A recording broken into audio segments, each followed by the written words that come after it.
CCN news, एक पाऊल महाराष्ट्रासाठी। बुलढाणा जिल्ह्यातील संग्रामपूर तालुक्यातील बावनबीर गावात जगदंबा देवी विसर्जन मिरवणुकीला गालबोट।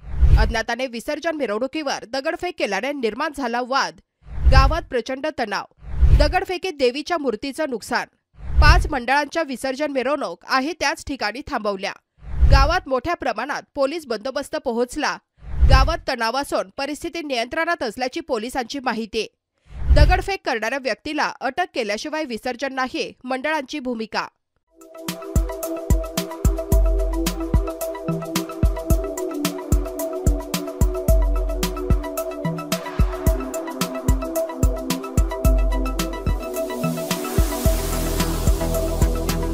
तसेच आपल्या भागातील महत्त्वाच्या बातम्या पाहण्यासाठी CCN न्यूज डेस्क चॅनलला सबस्क्राइब करा आणि बेल आयकॉन प्रेस करा।